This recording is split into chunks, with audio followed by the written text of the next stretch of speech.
Break के बाद आपका स्वागत है। हम चर्चा कर रहे हैं बीजेपी के वरिष्ठ नेता राजनाथ सिंह जी से। राजनाथ सिंह जी, आपने अडवाणी जी का जिक्र किया। अडवाणी जी ने एक चिंतन बैठक हुई थी आगरा में, उसमें उन्होंने एक स्टेटमेंट दिया था। उन्होंने कहा था कि अगले जो चुनाव होंगे उसमें गैर कांग्रेसी, गैर बीजेपी के अलावा एक कोई तीसरा प्रधानमंत्री का नहीं, ऐसा नहीं। ब्लॉग में जो कुछ भी अडवाणी जी ने लिखा था उसका गलत इंटरप्रिटेशन किया गया है, उसकी गलत व्याख्या की है। ऐसा कुछ नहीं कहा। आपने देखा, फिर से उनका एक ब्लॉग आया है जिसमें उन्होंने कहा है कि भारतीय जनता पार्टी के नेतृत्व की एनडीए सरकार इस देश में बनेगी। अब वो तो बहुत बीती बात हो गई, इसलिए मैं समझता हूं कि उस पर चर्चा करने का कोई औचित्य नहीं। अच्छा, प्रधानमंत्री, अगर आप अगले चुनाव में ऐसी स्थिति बनती है तो प्रधानमंत्री के रूप में किसको पेश करेंगे आप लोग? देखिए, भारतीय जनता पार्टी हिंदुस्तान की एक ऐसी राजनीतिक पार्टी है, किसी एक व्यक्ति विशेष की राजनीतिक पार्टी नहीं है, और एकमेव ऐसी राजनीतिक पार्टी है जिसने भारत की राजनीति को एक दार्शनिक अवधारणा देने का काम किया है, और ऐसी दार्शनिक अवधारणा देने का काम किया है जिसको कि अंतर्राष्ट्रीय मंचों पर भी मान्यता प्राप्त हो रही है। हमारे यहां कभी भी प्रधानमंत्री और मुख्यमंत्री की दौड़ नहीं होती। कोई नेता कभी दावा पेश नहीं करता है। पार्लियामेंट्री बोर्ड बैठती है, पार्लियामेंट्री बोर्ड विचार करने के बाद जिसको कह देती है कि आपको चीफ मिनिस्टर कैंडिडेट प्रोजेक्ट किया जाएगा। हमारे यहाँ कोई मैं बड़ी चर्चा है, मैं इस वजह से पूछ रहा हूं चर्चा नहीं है, नरेंद्र मोदी जी, चर्चा नरेंद्र नहीं मोदी है, का नाम लिया जाता है। यह कॉन्स्पिरेसी है, यह षड्यंत्र है। यह भारतीय जनता पार्टी, आप जानते हैं कि षड्यंत्र में कांग्रेस कितनी माहिर है। यह बराबर मीडिया के माध्यम से यह संदेश देने की जनता को कोशिश करते हैं, अरे प्रधानमंत्री पद को लेकर बहुत कलह मची है बीजेपी में, यह साजिश है। देश की जनता को इस सच्चाई को समझना चाहिए। हमारे यहाँ कोई दौड़ नहीं। देखिएगा, पार्लियामेंट्री बोर्ड की बैठक हम लोग करेंगे, जिस व्यक्ति को प्रोजेक्ट कर देंगे सहज रूप से सभी लोग इसको।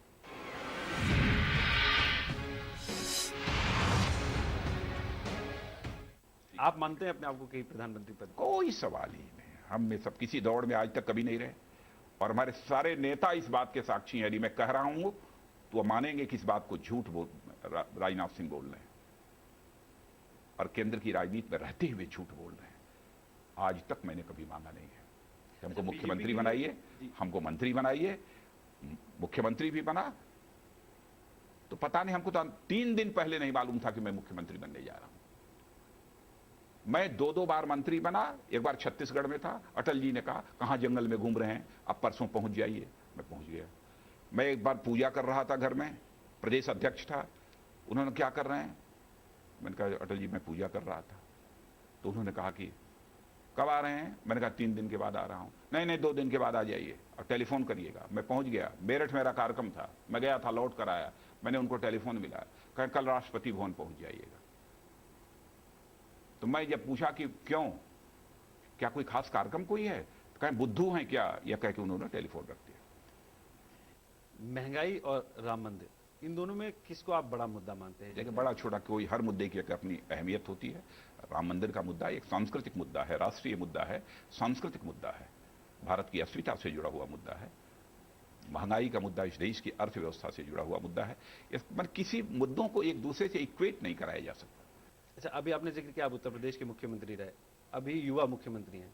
आप अपने मुख्यमंत्रित्व काल को और अभी जो 6 महीने हो गए, दोनों को किस तरह से कंपेयर करते हैं? क्या आपको लगता है कि जिस पटरी पर उत्तर प्रदेश को जाना चाहिए उस पटरी पर जा रहा है, या कुछ गड़बड़ी दिख रही है? मैं अपने बारे में कभी यह नहीं सोचता कि हमारा परफॉर्मेंस कैसा रहा, अच्छा रहा है या रहा।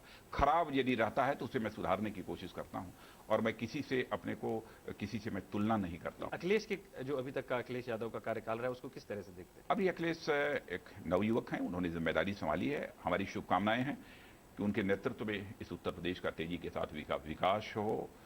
लेकिन मैं समझता हूं कि 6 महीने का समय गुजरा है, थोड़ा सा उत्तर प्रदेश में लोगों को इस गवर्नमेंट के परफॉर्मेंस को लेकर थोड़ी हताशा हुई है। लेकिन मैं समझता हूं कि थोड़ा और समय इनको देने के बाद ही तब मैं कोई प्रतिक्रिया व्यक्त करूंगा। मुझे अखिलेश यादव के बारे में कोई प्रतिक्रिया व्यक्त नहीं करनी है। मुझे जो भी प्रतिक्रिया व्यक्त करनी है, इस गवर्नमेंट के परफॉर्मेंस के बारे में प्रतिक्रिया व्यक्त करनी। क्या परफॉर्मेंस के लिहाज से?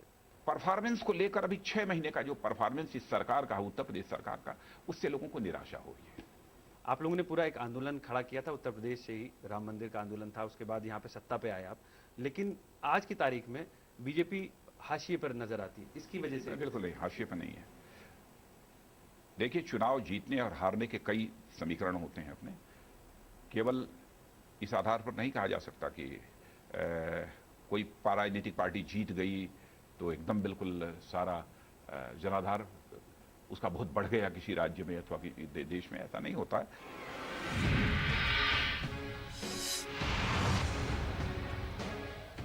हर एक की व्यक्ति के जीवन में एक राज की बात होती है। राजनाथ सिंह जी के जीवन के राज की बात क्या है, वो जो जनता से शेयर करना चाहते हो, या अभी तक लगता है कि ये चीज़ हमको जनता को बतानी चाहिए थी लेकिन अभी किसी कारणवश ना बता पाए? नहीं नहीं, जनता सब कुछ समझती है। जनता बहुत ही पैनी नज़रों से अपने नेताओं की तरफ देखती है। और हाँ, मैं जनता से जरूर ये अपेक्षा करता हूं कि हमारी तरफ से ऐसी कोई गुस्ताखी हो, कोई गलती हो, तो निश्चित रूप से वह इंगित करें, मैं उसका स्वागत करूंगा।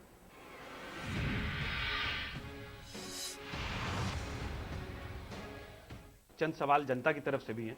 राजनाथ जी, हमारा आपसे एक सवाल है कि अगर बीजेपी केंद्र में सरकार बनाती है तो क्या महंगाई पर रोक लगाएगी और डीजल और पेट्रोल के दाम भी कम करेगी? मैं समझता हूं कि आपका प्रश्न ही यह पूरी तरह से प्रासंगिक नहीं है, इसलिए क्योंकि इस देश की जनता ने 6 वर्षों तक आदरणीय अटल बिहारी वाजपेयी जी की सरकार को देखा है, बीजेपी के नेतृत्व की एनडीए की सरकार को देखा है।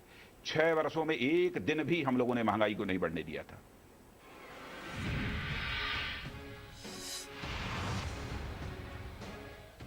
राजनाथ जी, राम मंदिर को लेकर बीजेपी ने सरकार बनाई थी लेकिन वादा पूरा नहीं किया। क्या ये वादा पूरा आप करेंगे जब आप सत्ता में आएंगे तो? देखिए, ऐसा है कि जनता का ध्यान अनावश्यक डाइवर्ट करने की कोशिश मत करिए। इस समय जो अहम सवाल है उन पर आपने प्रश्न पूछा है, मैंने सारी चीजों का जवाब दे दिया। हमारी भारतीय जनता पार्टी जिस चीज के प्रति अपनी प्रतिबद्धता व्यक्त करती है, प्रतिबद्धता को अपनी किसी भी सूरत में डाइल्यूट नहीं होने देती है। इस देश की जनता जानती है। हमारे वर्ड्स और डीड्स, कथनी और करनी में अंतर नहीं है। तो ये तो राजनाथ सिंह जी ने जनता के सवालों के जवाब दिए, बहुत ही साफगोई से जवाब दिए। राजनाथ जी, आप हमारे कार्यक्रम में आए, आपका बहुत बहुत शुक्रिया। बहुत बहुत धन्यवाद। तो राजनाथ सिंह जी का कहना है कि बीजेपी कथनी और करनी में कोई अंतर नहीं करती है। साथ ही उन्होंने ये भी साफ कर दिया कि महंगाई और राम मंदिर का मुद्दा दोनों अलग अलग हैं, इनको एक साथ जोड़ना ठीक नहीं है। आज के लिए फिलहाल इतना ही, मुझे दीजिए इजाजत, नमस्कार।